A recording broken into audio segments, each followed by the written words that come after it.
Welcome everyone. इस video में हम लोग देखेंगे 61 से लेके 80 तक के क्वेश्चंस। तो 61st क्वेश्चन क्या है कि murmur that is easily heard but no thrill. Heart murmurs जो कि चेंजेबल हार्ट साउंड्स आती हैं उनको हम लोग मर्मर्स बोलते हैं, जो कि जिसमें कि वैल्व्स वीक हो जाते हैं, डिलेड हो जाते हैं, उनका कॉन्ट्रैक्शन स्लो डाउन हो जाता है। तो इस केस में जो इजीली हर्ड है और उसकी थ्रिल सुनाई देती है ग्रेड 3 में आता है। हार्ट का जो पोर्शन है इसको काफ़ी अच्छे और ध्यान से मेमोराइज करना पड़ेगा to answer this kind of questions. Austin Flint murmur Austin Flint murmur क्या होता है, ये कब आता है? ये ज़्यादातर होता है डी मिड डायस्टोलिक होता है अस्टिन फ्लिंट मर्मर। ये एक लो पिचड साउंड होती है और ये एपेक्स रीजन पर सुनाई देती है।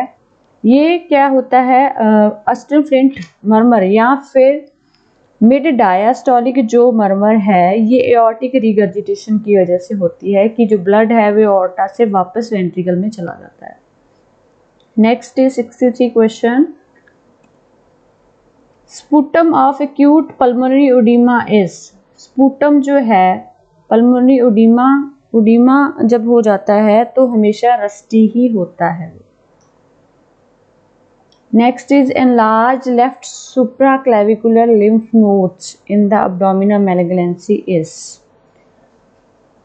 सुप्राक्लेविकुलर क्लेविकल के ऊपर जो हमारे लिम्फ नोड्स हैं अगर वो एनलार्ज हो जाते हैं तो abdominal malignancy के साथ रिलेटेड हैं। जैसे कि इन्होंने कहा है कोई भी abdomen का जो कैंसर होता है, चाहे वो ओवेरियन हो चाहे वो यूट्राइन हो, तो वो उसके जो सेल्स हैं वो ट्रैवल करके क्लेविकुलर एरिया में पहुंच जाते हैं और वहाँ पर लिम्फ नोड्स को एनलार्ज कर देते हैं। तो इसको हम लोग ट्रोशियर साइन बोलते हैं, ट्रोशियर साइन बोलते हैं।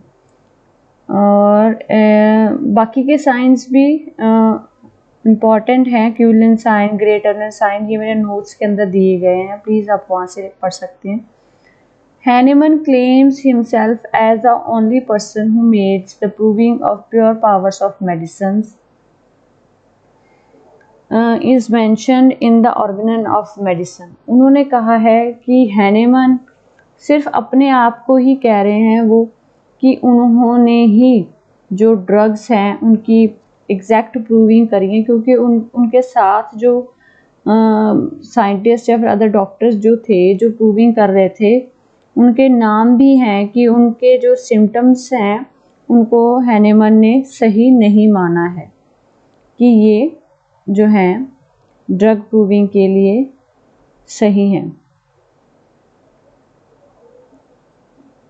And it's himself is the only person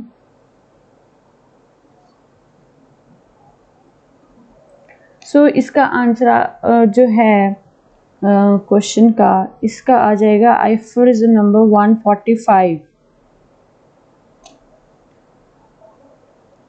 aphorism number 145 जिसमें वो कह रहे हैं कि मतलब उन्होंने ही खुद प्रूविंग जो है सही करी है, हैनेमन ने drug proving materia medica by careful experiments on themselves. ये है एफोरिज्म नंबर 145 के अंदर। Next is the term Oedipus pari was first time used by Hahnemann in his writings। Oedipus pari का मतलब जैसे हम सबको पता है कि डेयर टू वाइज, तो फर्स्ट जो था उनका एडिशन था ऑर्गन ऑफ मेडिसिन का, उसके अंदर उन्होंने ये नहीं यूज़ करा था, ये था second edition of Organon of medicine के अंदर Oedipus pari dare to be wise word उन्होंने यूज़ किया है। Who guessed that infusion of senna leaves relieved colic in adults by virtue of its analogy action in colic in healthy persons? तो इसका answer है D थार्डिंग। ये मैंने कहीं पढ़ा था, प्रोबेबली मेरा आंसर करेक्ट है। डी थार्डिंग जो पर्सन था उसने देखा कि हेल्दी पर्सन के अंदर अगर वो सीना लेता है, सीना लीव्स लेता है तो उसका कॉलिक ठीक हो जाता है। नेक्स्ट 68 क्वेश्चन है Hahnemann said an irresponsible murderous game too. Hahnemann ये एलोपैथी को कह रहे हैं कि उनका जो है तरीका ट्रीट करने का वो गलत है। The common name of merc dulcis it is calomel. Common names आपको याद करने पड़ेंगे, ड्रग फार्मूलास आपको याद करने पड़ेंगे, फैमिलीज आपको याद करनी पड़ेंगी। ड्रग प्लेटिना इज फ्रॉम, सभी जानते हैं प्लेटिनम से बनी होती है, तो मिनरल किंगडम इसका आंसर है। Next is violent colic sensation as if abdominal was drawn as if by a string to the spine is a guiding symptom। Patient को ऐसे लगता है कि उसके abdominal वाल को एक धागे से बांध दिया गया है स्पाइन के साथ। ये तो बहुत ही इजी है, आंसर इसका डी है, प्लम्बम मेट। एलन की नोट से लिया गया है ये लाइन।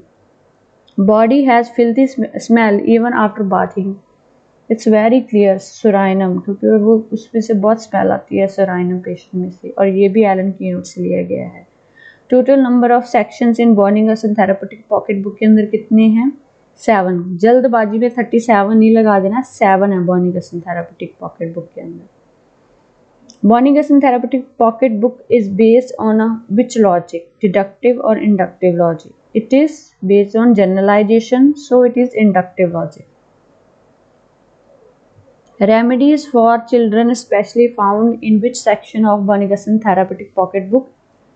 Aggravation, ये aggravation के अंदर है।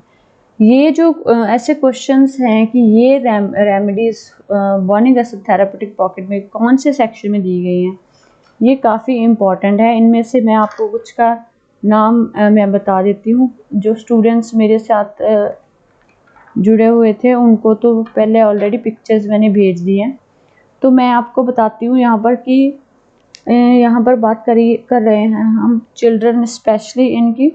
तो children specially in remedy for जो है एग्रावेशन में आते हैं। एग्रावेशन में और कौन कौन से आते हैं इसको छोड़ के in the Boenninghausen therapeutic pocket book?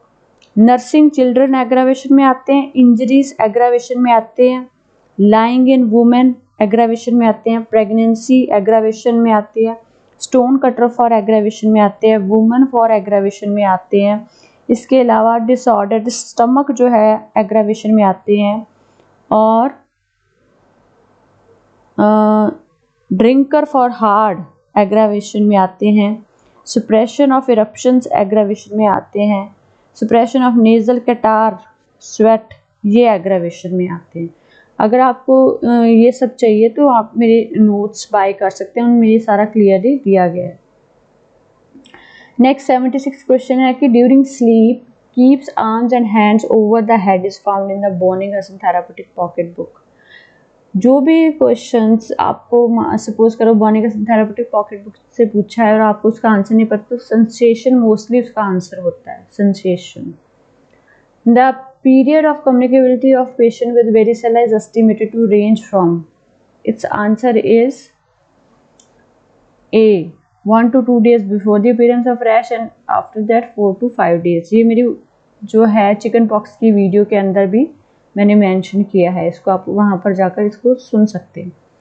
Among the following which is not a health promotion intervention? Health promotion intervention कौन सा नहीं है? हेल्थ एजुकेशन ये है, एनवायरमेंट एजुकेशन, मॉडिफिकेशन ये है, डिसेबिलिटी लिमिटेशन ये नहीं है, न्यूट्रिशन इंटरवेंशन ये है। Which is a method of second trimester medico legal termination of pregnancy, इसमें विच कौन सा मेथड यूज किया जाएगा? तो इसमें आ जाएगा dilatation and suction evacuation. Next is epimenorrhoea means, epimenorrhoea का क्या मतलब होता है कि एसाइक्लिकल ब्लीडिंग। जो ब्लीडिंग है वो इंटरनली होती रहती है और कलेक्ट होती रहती है, हम उसको एपिमेनोरिया बोलते हैं। सो ये थे हमारे 80 तक क्वेश्चंस, बाकी हम नेक्स्ट वीडियो में करेंगे।